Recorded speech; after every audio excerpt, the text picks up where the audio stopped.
पोचले नाही, नावं घ्यायची गरज नाही. नको.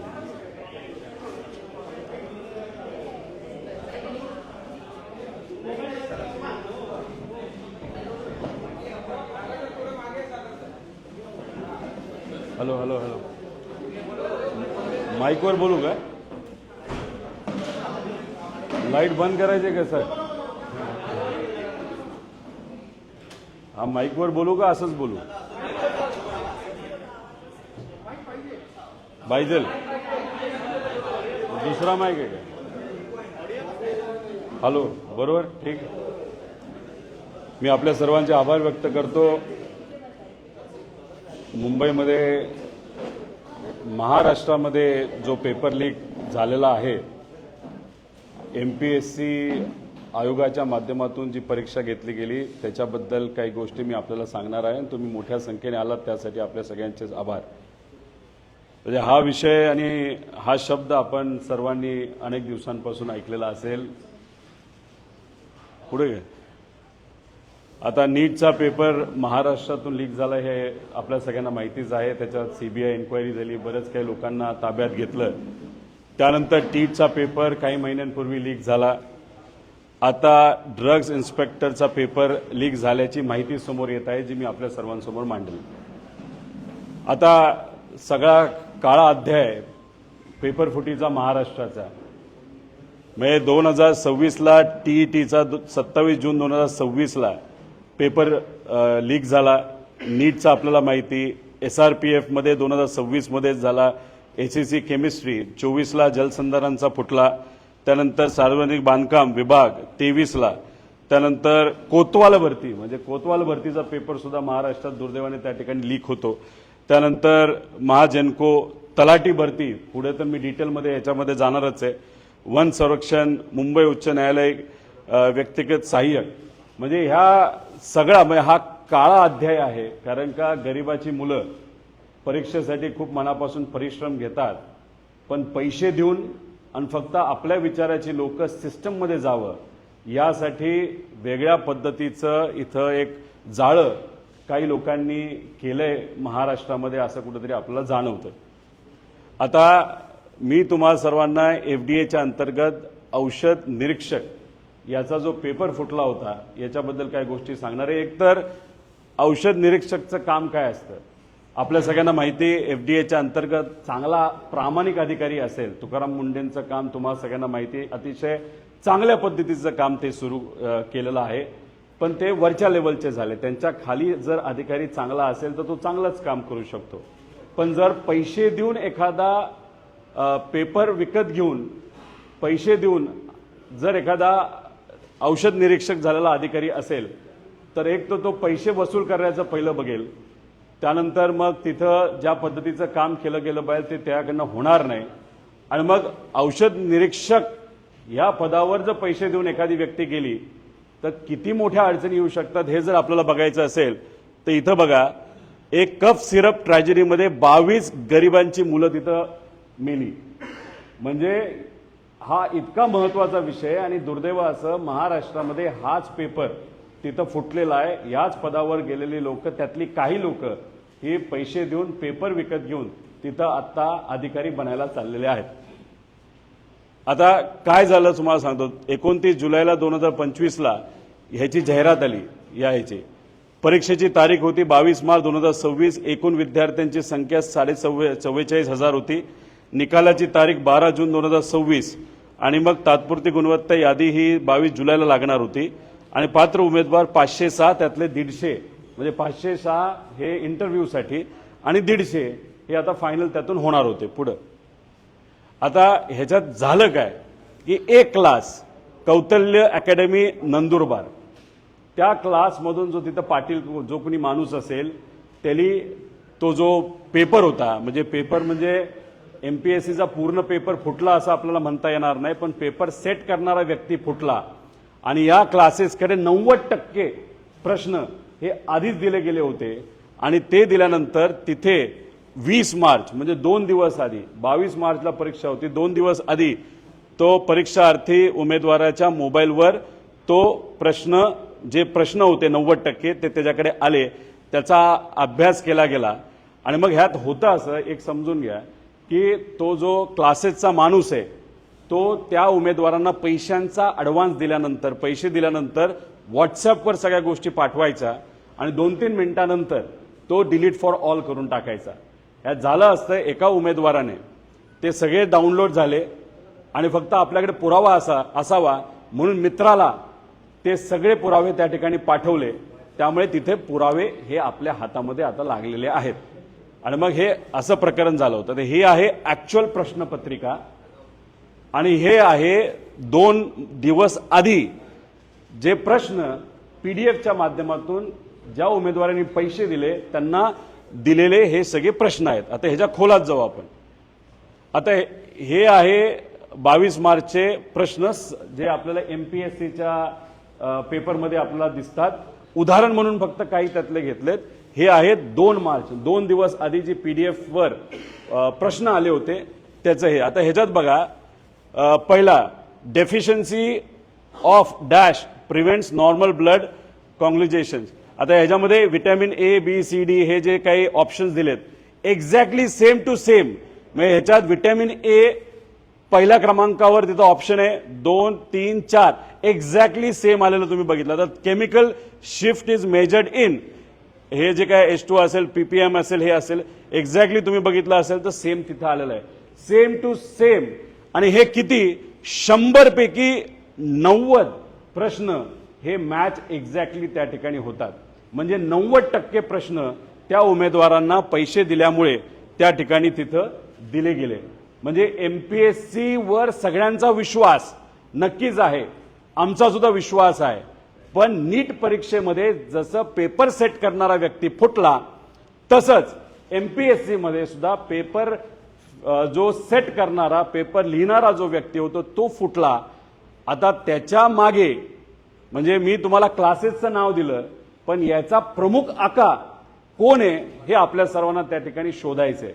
हे वरपर्यंत जातं जे कुठपर्यंत जातं याचा अभ्यास व्हावा अशी आमच्या सगळ्यांची मागणी आहे. पुढे आता ह्याच्यामध्ये हे असे व्हॉट्सअपवर पाठवण्यात आलं होतं. हे कधी पाठवलं तर 20 मार्च म्हणजे 2 दिवस आधी. त्याच्यामध्ये काय काय लिहिलंय मी थोडक्यात सांगतो. हा क्वेश्चन सेट दिलेला असतो तो आहे.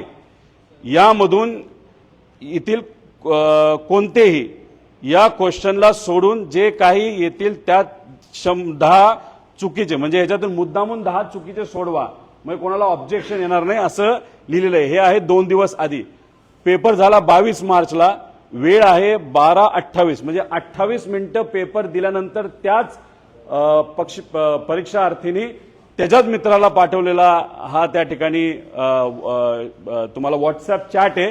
त्याच्यामध्ये त्यांनी जे क्वेश्चन दिले होते त्यामधून 78 क्वेश्चन आले होते ती मी सोडवले. ते सोडून दुसरे एक्स्ट्रा 13 मी सोडवलेले आहेत. 77 ते 78 कन्फर्म सॉल्व्ह केलेले आहेत. याला डिवाइड कर म्हणजे किती हुशार आहे हा उमेदवार बघा.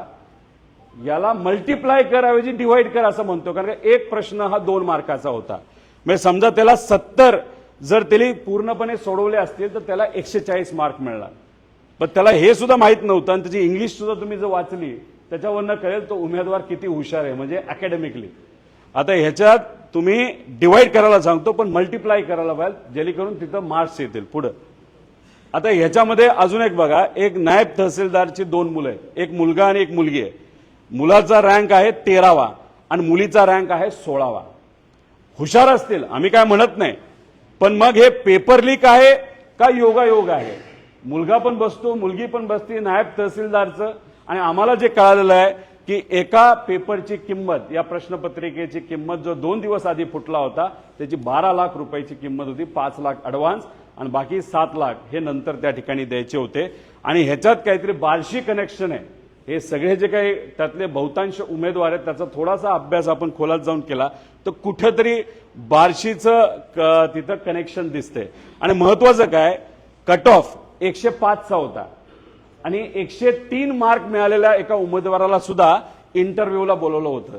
हे का बोलवलं कोणामुळे बोलवलं कोणाचा दबाव होता कोणाकडनं प्रेशर दिलं गेलं का ह्याच्यात वेगळे व्यवहार झाले हे सुद्धा त्या ठिकाणी आपल्याला बघावं लागेल. पुढं आता ह्याच्यामध्ये काय काय बघायचंय, अकॅडमिक कमी असेल पण स्पर्धा परीक्षेत चांगली कामगिरी करून जातात असे उदाहरणे तसं बघितलं तर फार कमी असतात. म्हणजे 10वीत फार काटाली पास झालाय, 12वीत एकदा नापास झालाय, एकदा पास झालेला आहे आणि तो एमपीएससी मध्ये खूप भारी करतो असे फार 1% खालची उदाहरणं आहेत.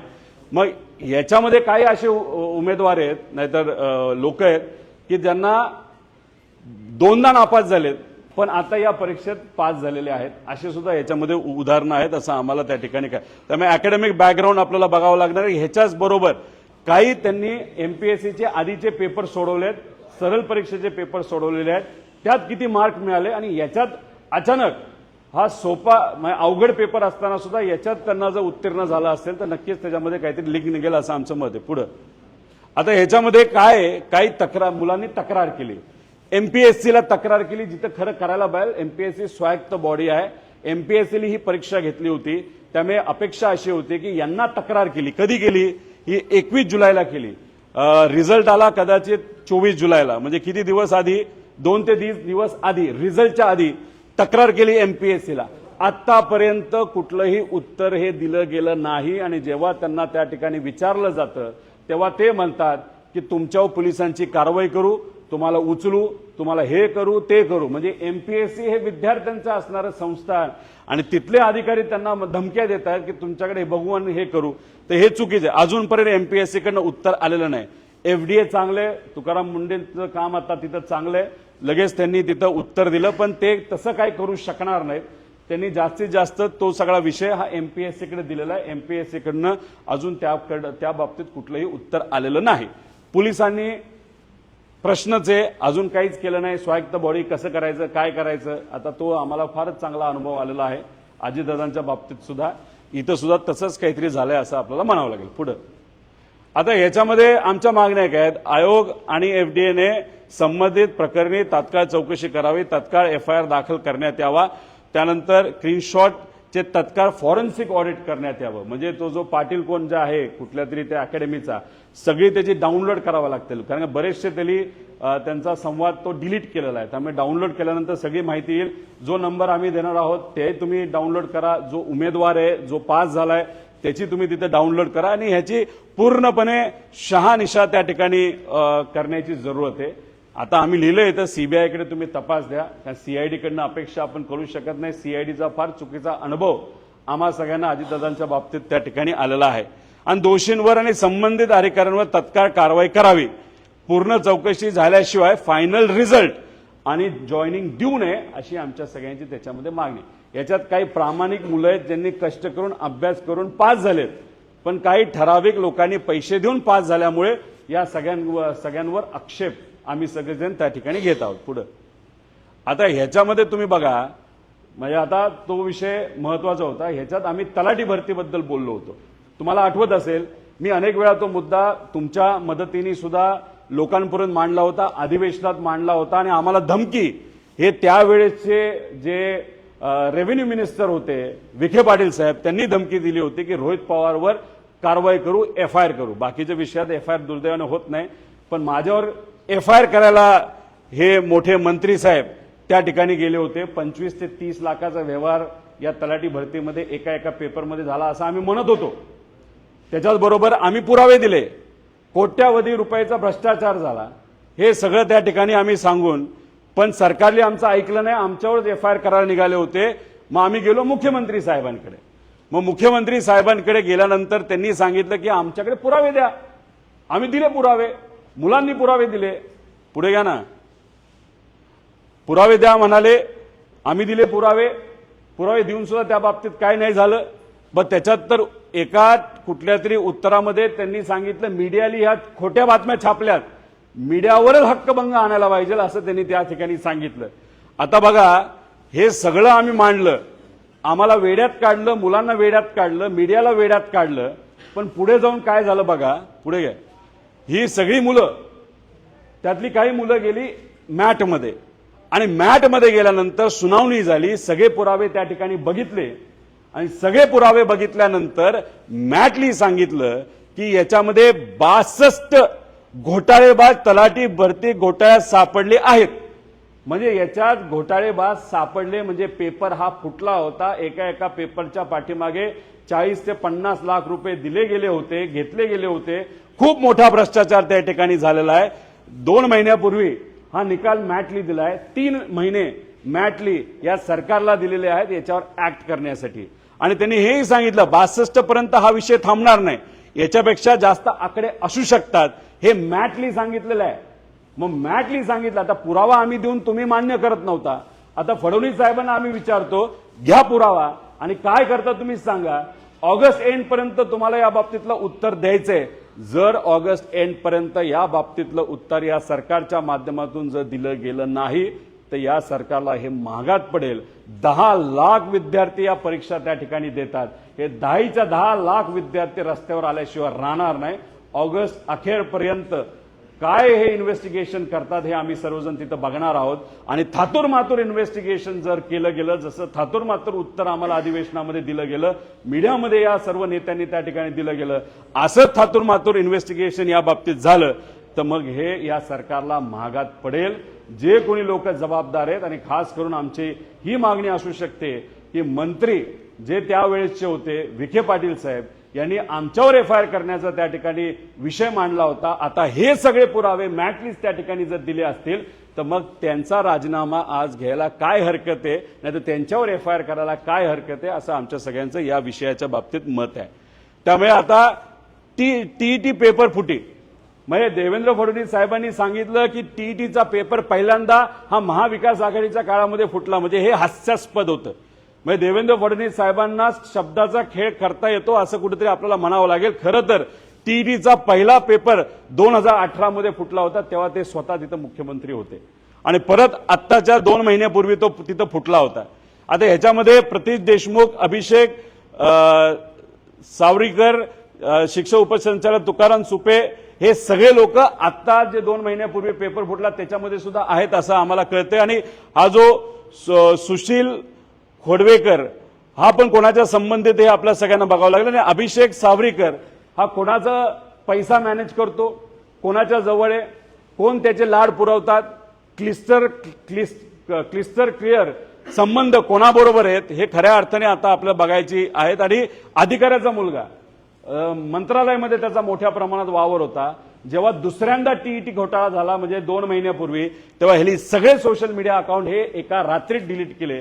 तेव्हा आम्ही प्रश्न विचारला होता, याला तुम्ही का पकडत नाही, याच्यावर तुम्ही का चर्चा करत नाही, याचं इन्व्हेस्टिगेशन का करत नाही. पण याच्या मागे कोणतरी खूप मोठा व्यक्ती असं आपल्याला म्हणावं लागेल.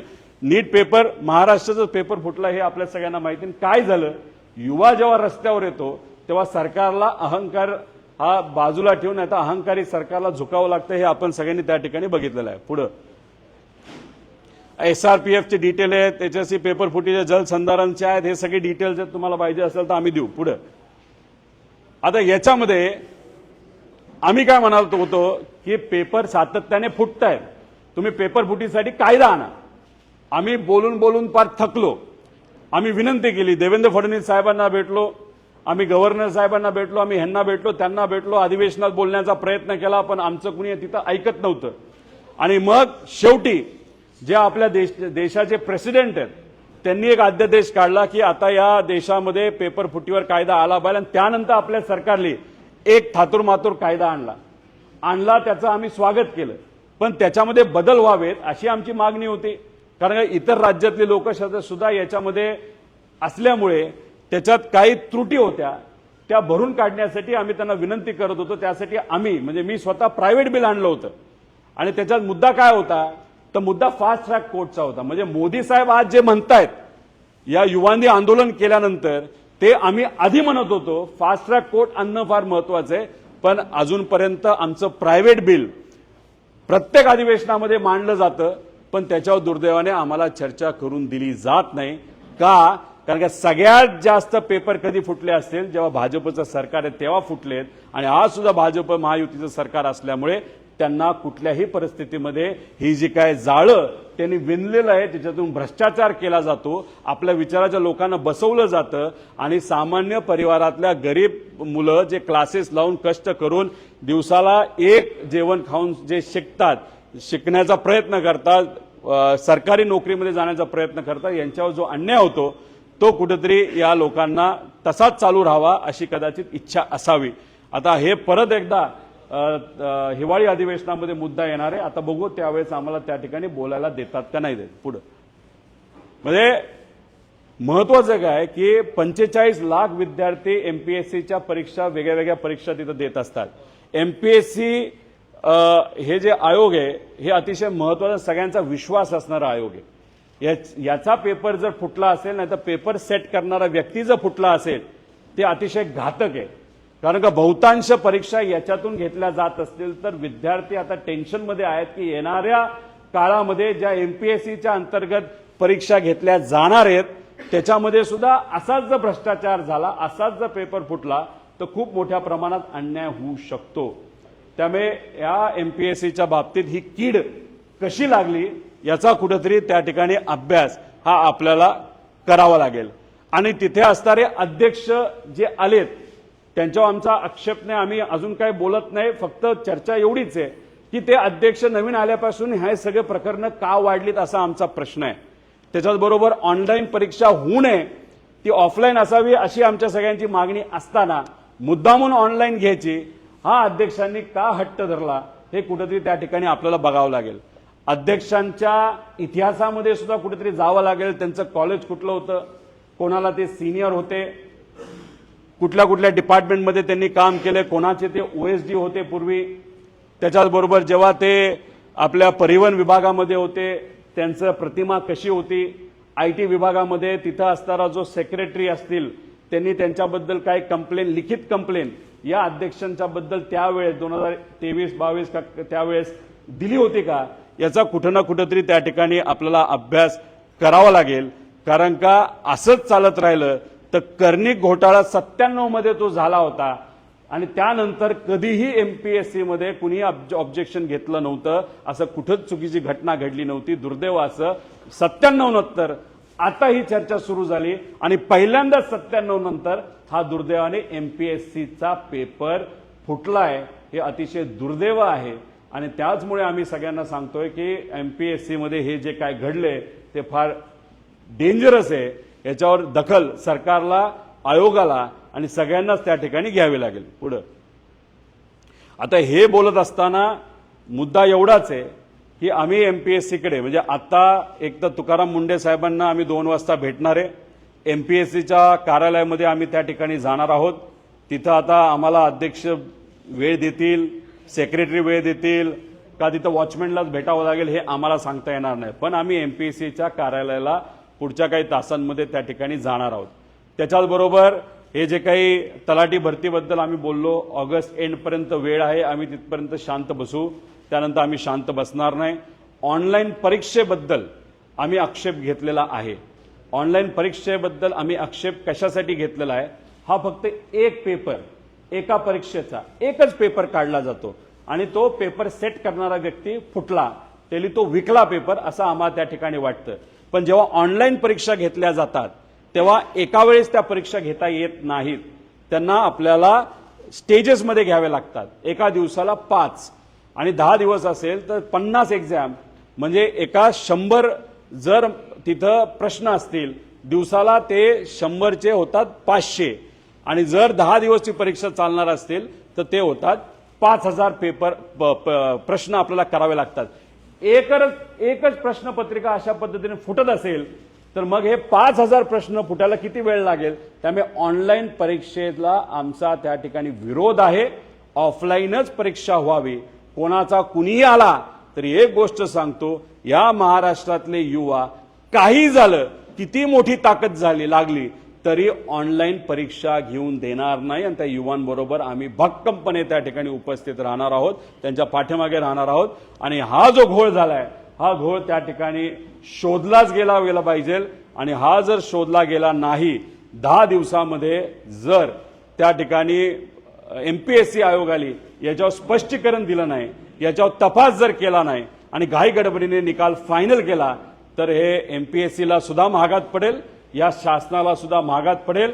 त्यामुळे पुढच्या काही दिवसांमध्ये एक तर या विषयासाठी त्याच्याचबरोबर प्राध्यापक भरतीमध्ये सुद्धा काही प्रमाणात वेगळ्या पद्धतीचा घोटाळा त्या ठिकाणी सुरू होण्याची शक्यता आहे, तोही मुद्दा घेऊन ऑनलाईन आणि ऑफलाईन हा विषय घेऊन आणि अजून एक दोन विषय घेऊन आम्ही मुंबईत नाही तर पुण्यामध्ये एक फार मोठं आंदोलन नाही तर मोर्चा त्या ठिकाणी काढणार आहोत।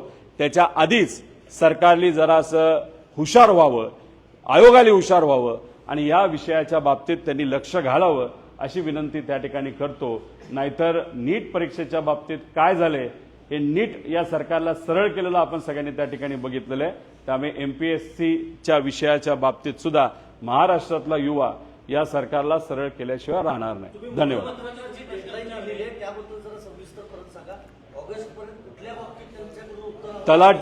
तलाठी भरतीच्या बाबतीत जे आम्ही म्हणत होतो की पुरावे आहेत, पुरावे आम्ही देतो, तुम्ही द्या, आम्ही दिले, सगळ्या विद्यार्थ्यांनी त्यांना पुरावे दिले, पण देवेंद्र फडणवीस साहेब जे आपले मुख्यमंत्री आहेत त्यांच्या विभागाने सुद्धा त्या बाबतीत काही केलं नाही। त्यावेळेस जे महसूल मंत्री आहेत विखे पाटील साहेब त्यांनी तर आमच्यावर कारवाई करायचं सांगितलं, त्यांनी त्या बाबतीत केलं नाही। हा विषय गेला मॅटमध्ये आणि मॅटमध्ये हे सगळे विद्यार्थी गेल्यानंतर त्या मॅटली जो निकाल दिलाय त्यात 62 लोकांनी घोळ केलाय हे मॅटली सरळ सरळ सांगितलेलं आहे आणि हा आकडा वाढू शकतो। आणि मॅटली 3 महिन्याची मुदत ही सरकारला दिलेली आहे, त्यातले 2 महिने झालेत। ऑगस्ट एंडपर्यंत तलाठी भरतीचा विषय आहे। 10 लाख विद्यार्थी पेपरसाठी बसले होते। 150 कोटी रुपये या महाराष्ट्र सरकारने त्याच्यामधून त्या ठिकाणी कमवलेले आहेत आणि त्याच्या टीसीएस कंपनी होती, टीसीएस वर सुद्धा मॅटली ताशेरे ओढलेले आहेत। आणि आता ऑनलाईन परीक्षा घ्यावी यासाठी जो हट्ट सरकार करत आहे त्यात सुद्धा टीसीएसच आहे। त्यामुळे या सगळ्या गोष्टीला आमचा विरोध आहे। त्यामुळे जे तलाठी भरती त्याचा निकाल, त्याचा जो इन्व्हेस्टिगेशन आहे अजून एका महिन्यात त्यांना द्यायचं, तो एक मुद्दा, पण तो होऊस तर आम्ही थांबणार नाही। आम्ही या एमपीएससी परीक्षेमध्ये हा जो घोटाळा झालेला आहे औषध परीक्षेच्या बाबतीत, तिथं नक्कीच पुढच्या 10 दिवसामध्ये सरकारकडनं आयोगाकडनं जर आम्हाला स्पष्टीकरण आलं नाही तर या विषयासाठी ऑनलाईन ऑफलाईन परीक्षेसाठी प्राध्यापक भरती विषयासाठी आम्ही 100% रस्त्यावर पुढच्या 10 दिवसामध्ये आल्याशिवाय राहणार नाही। तुम्ही प्रसाद लाड आणि इमानवर नावाचे जे आपले एमपीएससीचे प्रमुख आहेत त्यांच्यावर हे सगळे आरोप करताय का? इमानवर पेपरमध्ये आहेत असं तुमचं म्हणणं आहे का? आणि प्रसाद लाडांची कंपनी त्याचा देखील तुम्ही त्यामध्ये उल्लेख केलेला दिसतो। याच्यामध्ये जो टीईटी घोटाळ्यामध्ये प्रमुख आरोपी होता 2018चा, तो भाजपचा कार्यकर्ता आहे। भाजपमध्ये त्यांनी प्रवेश ऑफिशियली केलेला आहे आणि त्याच्याचबरोबर अनेक वेळा मोठ्या मोठ्या नेत्यांबरोबर तो त्या ठिकाणी दिसलेला आहे। त्याचे आणि क्रिस्टल या कंपनीचे फार जवळचे संबंध आहेत आणि बऱ्यापैकी त्याचे लाड त्या माध्यमातून त्या ठिकाणी पुरवले जातात आणि एक फार मोठ्या नेत्याचे आर्थिक व्यवहार हा माणूस त्या ठिकाणी बघतो। त्याचं नाव काय, नाव सवरी का काहीतरी नाव आहे, अभिषेक, तो त्या ठिकाणी आहे। त्याच्याच बरोबर एमपीएससीचे जे अध्यक्ष आहेत त्यांच्या पास्टबद्दल मी सांगितलं, ते नक्कीच पॉवरफुल अधिकारी आहेत, पण त्यांची पॉवर त्यांच्या कर्तृत्वामुळे त्यांच्या पदामुळे येते, याच्यापेक्षा ते कोणाचे तरी जवळ आहेत याच्यामुळे ती पॉवर आहे अशी चर्चा आहे। आणि मग तशी चर्चा असल्यामुळे त्या माणसाला असं वाटतं की तो जे करेल त्याला कुणी काय करू शकत नाही, असा जर चुकून अहंकार जो केंद्र सरकारला होता, जो या युवांनी हाणून पाडला, असा जर आयोगाच्या प्रमुखाला चुकून असेल तर मग आयोगाचं वाटोळं झाल्याशिवाय राहणार नाही।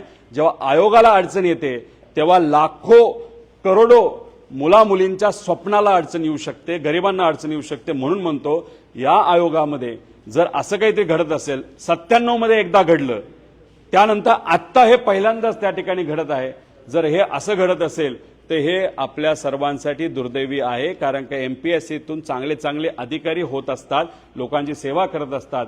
पैसे देऊन झालेला अधिकारी हा लोकांची सेवा कधी करत नसतो। जेवढे पैसे दिलेत त्याच्यापेक्षा 10 पट पैसे आपल्याला कसे कमवता येतील याचाच प्रयत्न तो करत असतो। तलाठी भरती हे सरळ परीक्षेच्या माध्यमातून झालेली भरती आहे। 40 लाख रुपये देऊन जर एखादा तलाठी झाला असेल तो पहिले 40 आहेत आणि त्याचं मी सगळं सत्र टीईटी पासून पार पोलीस भरतीपर्यंत हे सगळ्या गोष्टी तुम्हाला सर्वांना सांगितलेल्या आहेत। हे या सरकारमध्ये फार चुकीच्या पद्धतीने त्या ठिकाणी सुरू आहेत आणि मी फक्त आत्ताच सांगतोय असं नाही, आतापर्यंत या विषयामध्ये आम्ही बोलत आलेलो आहे। पण जेव्हा एमपीएससीचा पेपर फुटला हे म्हणजे जागा होण्याची वेळ त्या ठिकाणी आली आहे असं आमचं सगळ्यांचं मत आहे।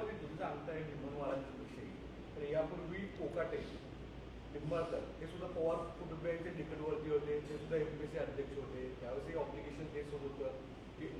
अजित पवार यांचे आणि शरद पवार साहेबांच्या जवळचे होते. मग कुठल्याही अधिकाऱ्याला त्याच्या निकटवर्ती आहेत म्हणून हा प्रश्न उपस्थित होता. त्यावेळेस तर परीक्षाही होत नव्हत्या, अनेक वर्ष पेपर होत नव्हते.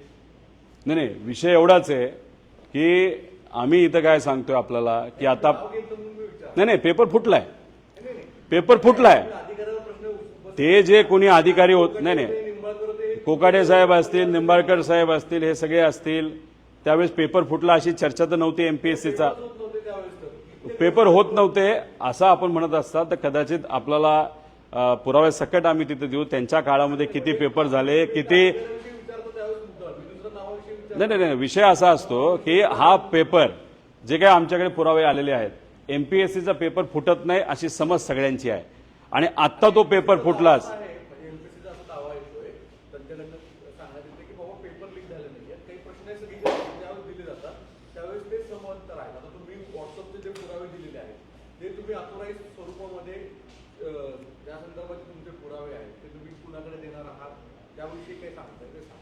नाही, आम्ही एमपीएससीकडे जाणार आहोत. त्यांनी आम्हाला परवानगी दिली तर अध्यक्षांना आम्ही भेटू, अध्यक्ष नसतील तर जो दुसरा कुठला अधिकारी असेल त्यांना भेटू, आणि जर कुणीच भेटायला तयार नसेल तर वॉचमॅनला भेटू.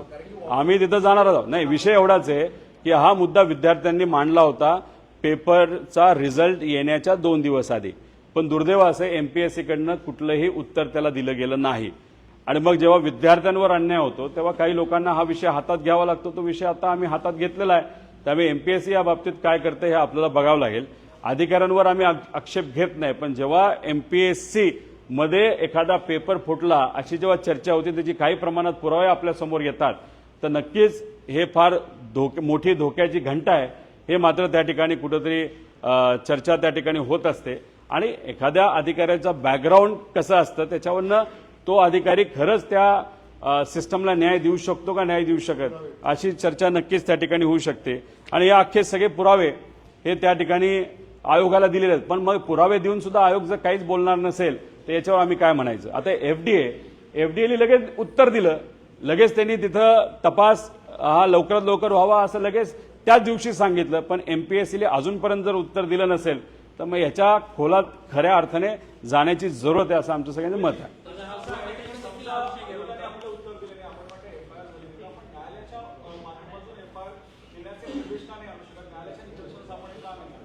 नाही, आता आपल्याला एमपीएससीकडे एकदा जाऊन तुम्ही का उत्तर दिलं नाही हे नक्कीच त्या ठिकाणी आपल्याला विचारावं लागणार आहे.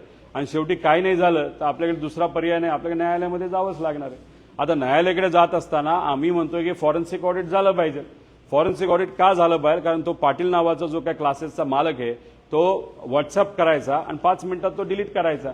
त्यामुळे फॉरेन्सिक ऑडिट करत असताना त्याच्याचबरोबर ती सगळी जी काही व्हॉट्सअप चॅट आहे ते रिट्रीव्ह करण्यासाठी एक वेगळ्या टेक्नॉलॉजीज त्या ठिकाणी आपल्याला लागतात. त्यामुळे तो आदेश जर कोर्टाने तिथं दिला आणि तसं जर इन्व्हेस्टिगेशन चांगल्या पद्धतीचं झालं तरच कुठं ना कुठंतरी याच्यातून काहीतरी लोकांच्या मुलांच्या हिताचं बाहेर येऊ शकतं. ते नंदुरबारला एक क्लास आहे त्याचे ते ओनर असावेत असं दिसतंय, कौतिल्य फाउंडेशन. यांच्याबद्दल जे काही तुम्ही आक्षेप सध्या उपस्थित केलेला आहे त्या सगळ्या विषयाच्या अनुषंगानं गृह खात्याकडे देखील तक्रार केली होती साधारणपणे 1.5-2 महिन्यांपूर्वी, आणि त्या संपूर्ण प्रकरणी आता गृह खात्याकडे देखील माहिती देण्यात आलेली आहे. ही संपूर्ण माहिती जी आहे ती फेक आहे. नापास झालेल्या विद्यार्थ्यांनी मिळून हे सगळं रचलेलं आहे. लवकरच या सगळ्यांच्या गोष्टी ज्या आहेत त्या पुढे येतील अशा पद्धतीची माहिती देण्यात आली. आमचं तर म्हणणं आहे की लवकरात लवकर तुम्ही त्या ठिकाणी पुराव्यासकट एखादा पोलीस अधिकारी आला आणि मग नुसतं आपलं मोघम बोलला असं आम्हाला चालणार नाही. तुम्ही फॉरेन्सिक ऑडिट केली का, त्यानंतर तुम्ही चॅट रिट्रीव्ह केली का, चॅट रिट्रीव्ह केली तर कुठल्या एजन्सीकडनं केली, कशा पद्धतीने केली, हे सगळे पुरावे आम्ही त्या ठिकाणी मागणार आहे आणि त्यानंतरच आपण तिथं करणार आहोत. शेवटी कसं असतं की कुठल्या तरी व्यक्तीला वाचवण्यासाठी, आता तुम्ही जे म्हणाला की इथं फक्त 90% प्रश्न मॅच झाले, SRPF तेच झालं होतं की तिथं 90% मॅच झालं तेव्हा कॅन्सल झालं होतं, तेव्हा इथं सुद्धा तसंच आपल्याला करायचं आमच्या सगळ्यांची मागणी आहे की इथं 90% प्रश्न मॅच होतील. मग कुठं ना कुठेतरी पेपर सेट करणाऱ्या व्यक्तीकडनं फुटला हेच मात्र त्या ठिकाणी आपल्याला कन्क्लूड करावं लागेल. 2 वाजता तुकाराम मुंडे साहेबांना आम्ही भेटणार आहोत. एमपीएससीचा तसा वेळ आम्ही घेतलेला नाही, बोलून बघू, नसेल तर आम्ही ऑफिसला जाऊन विनंती करू. जसं मुलं जाऊन तिथं पत्र देतात, वाट बघतात, वेळ मिळाली तर भेटतात. तसं आम्ही प्रयत्न करू. जर अर्धा एक तास तिथं थांबून सुद्धा जर काय होणार नसेल तर आमच्याकडे असणारे पुरावे परत एकदा आयोगाला त्या ठिकाणी आम्ही देऊ.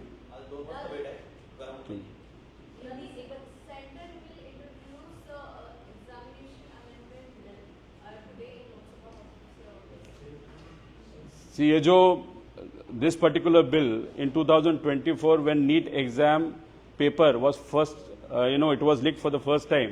That time also Prime Minister sir had told the Parliament that we have already brought in a bill for Qaida in related to that. But then nothing happened. Now if that bill is being tabled, so we'll definitely welcome it. Because it has to be properly implemented. The person who is going to be heading that particular agency is also a well-reputed person. So what we feel is that definitely is a welcome step.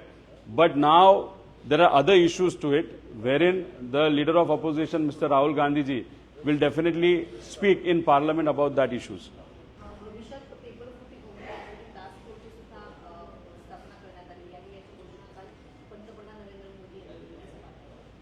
नाही, बघा कसं असतं की बरेच कायदे बनवले जातात पण त्या पद्धतीने वागलं जात नाही.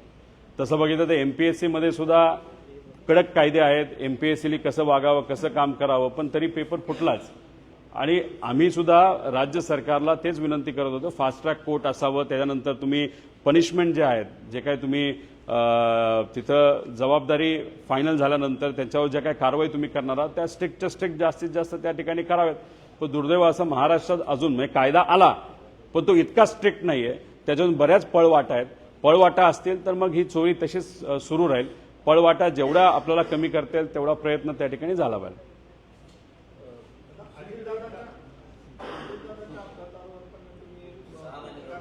28 तारखेला ती आम्ही ठेवली होती. पण तुम्हालाही माहिती पार्लमेंटमध्ये आता युवांच्या विषयाच्या बाबतीतली चर्चा तिथे सुरू आहे.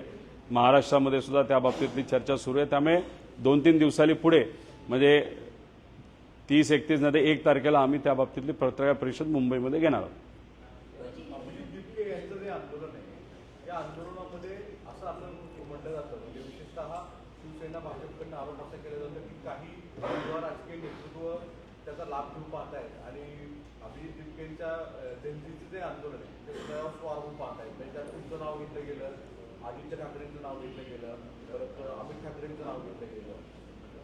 हो, पण भाजप आणि शिंदे गटाली आज काही बोललं तर मग काय ते काय गृहीत धरायचंय का? माझं एकच म्हणणं आहे की भाजप आणि एकनाथ शिंदे साहेबांच्या पक्षाली जे प्रभू श्रीरामांच्या मंदिरामध्ये 1300-1500 कोटीची चोरी झाली, ती चोरी होऊन सुद्धा जर ते गप्प बसत असतील, युवांवर लाठीचार्ज झाला तरी ते गप्प बसत असतील, नको त्या युवांवर दुर्दैवाने कारवाई त्या ठिकाणी केली गेली. 1800 मुलांवर कारवाई या महाराष्ट्रामध्ये झालेली आहे. आज संध्याकाळी 6:30 वाजता आम्ही दाते साहेबांना भेटणार आहोत की विद्यार्थ्यांना तिथे घेऊन की या सगळ्या ज्या काही कारवाई झाल्या त्या मागे घ्याव्यात. त्यामुळे जेव्हा सामान्य लोकांवर अन्याय होतो तेव्हा मूठ गिळून गप्प बसतात हे सगळे नेते आणि मग कुठेतरी राजकारणाचं कुठेतरी काहीतरी काढायचं म्हणून ते जर तिथं विरोधकांवर बोलत असतील तर हे सिलेक्टिव्ह भूमिका ह्याला आपण म्हणतो. म्हणजे फक्त परिस्थिती बघून काहीतरी बोलायचं. त्यामुळे अशा लोकांवर आम्ही जास्त बोलणं योग्य नाही. जे कुठलं आंदोलन झालं होतं या देशामध्ये ते फक्त आणि फक्त युवांमुळे झालं होतं, विद्यार्थ्यांमुळे झालं होतं. आणि जे काही यश मिळालंय ते जात पात धर्म पलीकडे जाऊन भारतीय म्हणून हे सर्व युवा एकत्रित आले, स्वतःच्या हितासाठी लढले आणि त्यांचा तिथं विजय झाला. पूर्ण क्रेडिट युवांना त्या ठिकाणी जातं. यवतमाळमधले शेतकरी आहेत राळेगावचे, त्यांना आत्महत्या केलेली आहे. आता जी कर्जमाफी झाली त्याच्यामध्ये नाव असेल अशी अपेक्षा होती. बँकेमध्ये ते गेले त्यावेळेस त्यांना कळालं त्यांचं नाव नाही आहे, त्यामुळे विष पिऊन आत्महत्या केली अशा पद्धतीने म्हणजे असं झालं असेल तर हे अतिशय दुर्दैव आहे. मला असं कळालं काही दिवसांपूर्वी 5000 शेतकऱ्यांची नावं डिक्लेअर केली. खरं तर त्यांनी प्रक्रिया अजून फास्ट करण्याची जरूरत आहे. या महिन्या अखेरपर्यंत सर्व शेतकऱ्यांना ती कर्जमाफी होणं हे अपेक्षित आहे. ते जर नाही झालं तर आम्हाला पर्याय राहणार नाही. आम्हाला परत एकदा शेतकऱ्यांना विश्वासात घेऊन तिथं आंदोलन करावं लागेल. जसा हा मुद्दा आहे कर्जमाफीचा, ज्यासाठी आम्हाला आंदोलन करावं लागलं, अधिवेशनात बोलावं लागलं आणि मग सरकारला शेतकऱ्यांच्या मागण्यांसमोर झुकावं लागलं, मान्य करून त्यांनी त्या सगळ्या अटी काढल्या. पण त्यांना लाभ देणं ते सुद्धा वेळेत देणं फार महत्त्वाचं आहे. त्याच्याचबरोबर धान उत्पादक शेतकऱ्यांना 2017ला शब्द दिला होता, अजूनपर्यंत तो पाळला गेला नाही. असे 1.5 ते 2 लाख धान उत्पादक शेतकरी आहेत, ते सुद्धा अजूनपर्यंत सरकारकडनं वाट बघत आहेत. अधिवेशन टू अधिवेशन वाट बघतात, पण त्या बाबतीत अजूनपर्यंत काही झालं नाही. अधिवेशनात बोलत असताना हाही मुद्दा आम्ही त्या ठिकाणी मांडलेला आहे, पण दुर्दैव असं सरकारने अजूनपर्यंत त्याच्यावर सुद्धा कुठेही कारवाई केलेली नाही. नाहीतर त्याच्यावर सकारात्मक त्या शेतकऱ्यांना कुठं प्रतिसाद सुद्धा आतापर्यंत दिलेला नाही. त्यामुळे या महिना अखेरपर्यंत कर्जमाफी बिना अट कर्जमाफी जर सरकारकडनं झाली नाही तर मग शेतकरी शांत बसेल असं आम्हाला वाटत नाही.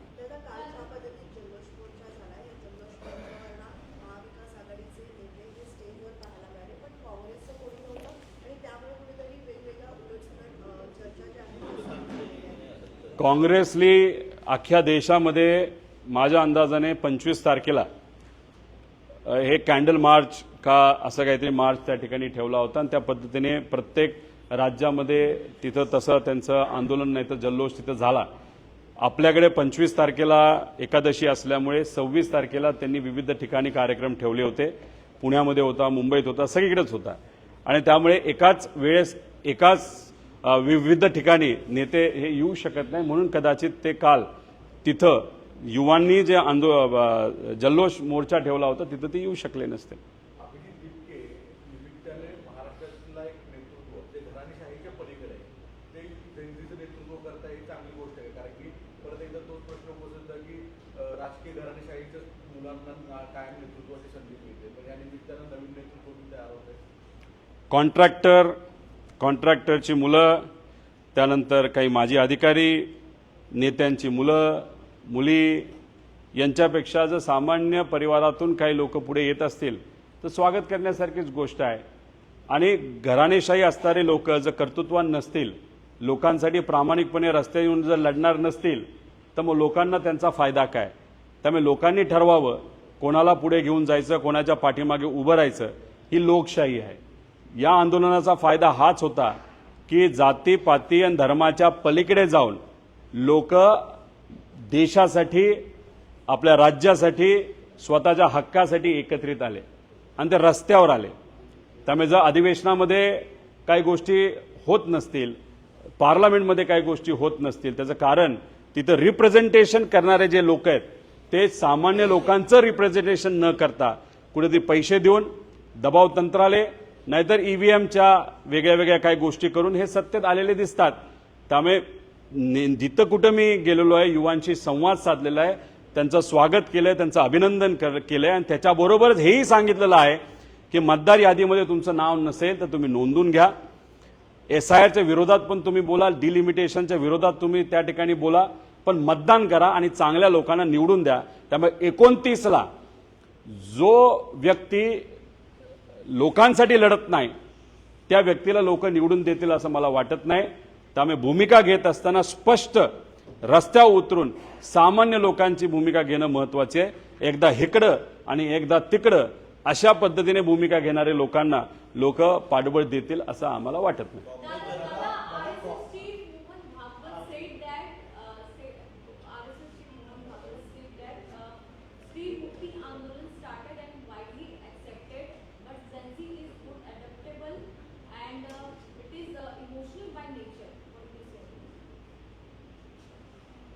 अभी उनको क्या कहना था ये मैं तो नहीं बता पाऊंगा कि क्योंकि जेनजी ऐसे है जैसे कि फॉर एग्जांपल मध्य प्रदेश या उड़ीसा का एक जो उनका MP है, उनकी बेटी, उनके घर वालों ने बताया था कि don't express your support to this particular movement, but she still supported it.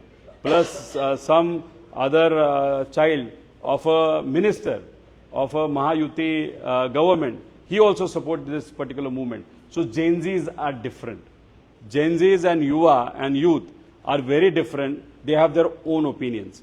But now if any leader of a particular party or any sangatna, if he says the Gen Zs are this and that, it doesn't matter. Gen Zs go by their own mind. So what he said will really not matter. As far as women reservation is concerned, Maharashtra was the pioneer. Now central government has already passed it. Everyone has supported it. Now this delimitation bill which they are going to bring, that is anti-constitution and anti-democracy. दादा cockroach जनता party नंतर आता E20 जनता party नावाची एक page किंवा अशा प्रकारची नवीन party फार चर्चेत आहे, टार्गेटवरती आहे गडकरी. लोक संघटित झाल्यानंतर एका विषयासाठी लढले आणि लढून समोर किती मोठा अहंकार असला तरी तो मोडून काढला आणि या आंदोलनाला विजय त्या ठिकाणी त्यांना मिळाला. मग एकदा एवढं चांगलं मोठं आंदोलन केल्यानंतर आपल्या डिमांड ज्या असतील, मागण्या असतील, त्या मान्य केल्या जात असतील तर जिथं कुठं लोकांना अडचणी येत आहेत ते लोक अशाच पद्धतीने रस्त्यावर येऊन तिथं मांडतील आणि त्यांची अपेक्षा असेल की ज्या पद्धतीने धर्मेंद्र प्रधानांचा राजीनामा घेतला तसंच उद्या जाऊन जो कुठला मंत्री असेल, नेता असेल, जो नीट वागत नाही, नाहीतर धोरण करत असताना एका बाजूचे धोरण म्हणजे एकाला दोघांना फायदा होणारे धोरण तिथं करतो, अशा लोकांच्या विरोधात सुद्धा उद्या जाऊन आंदोलन होऊ शकतं.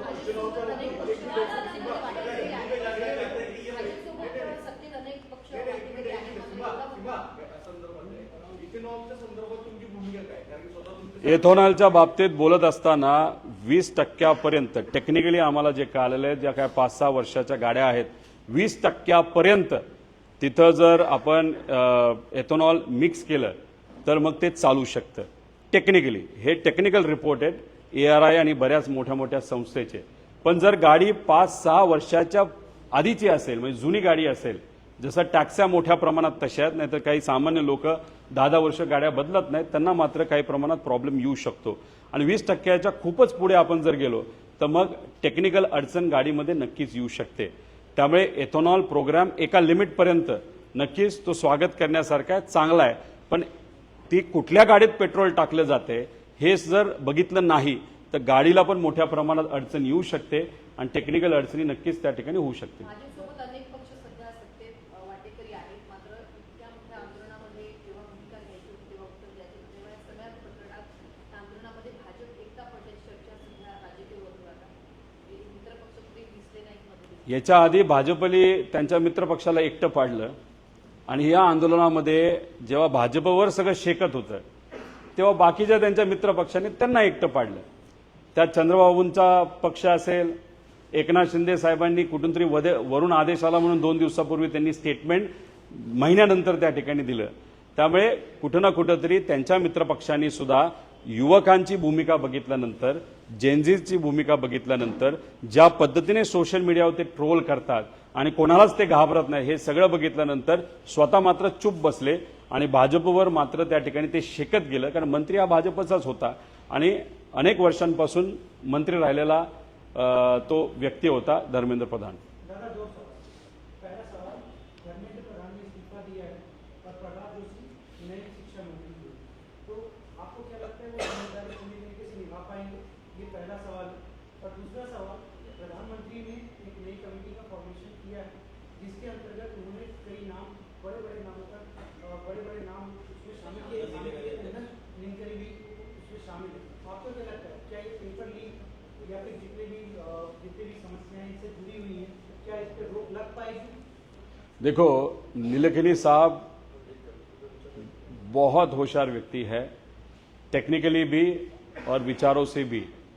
जब उन्होंने आधार करने का वहाँ पे उन्होंने शुरुआत की थी, जब कांग्रेस का गवर्नमेंट था और आधार लाने का जो विचार कांग्रेस ने वहाँ पे प्रस्तुत किया था और उसके अध्यक्ष जब नीलकनी साहब को वहाँ पे किया था, तब मोदी साहब ने आधार का भी विरोध किया था और नीलकनी साहब का भी विरोध किया था. एक अच्छी चीज है कि कांग्रेस ने जिस व्यक्ति को चूज किया था उसी व्यक्ति को अभी मोदी साहब चूज कर रहे हैं. मतलब कांग्रेस की चॉइस गलत नहीं होती, ये यहां पे क्लियर होता है. अभी अगर एक कड़क लॉ पेपर लीक के बारे में या पेपर फुटी के बारे में अगर आ रहा है तो डेफिनेटली उसका स्वागत करने की वो चीज है. लेकिन इस नया कायदे का स्वागत करते वक्त जो पास में हुआ है, जो चोरियां हुई है, उसका प्रॉपर इन्वेस्टिगेशन भी होना उतना ही इंपॉर्टेंट है. अभी महाराष्ट्र में सीबीआई ने इंक्वायरी की, लातूर के एक व्यक्ति को जेल में डाल दिया क्योंकि वहां पे पेपर फूटा ऐसे कंक्लूजन निकला था.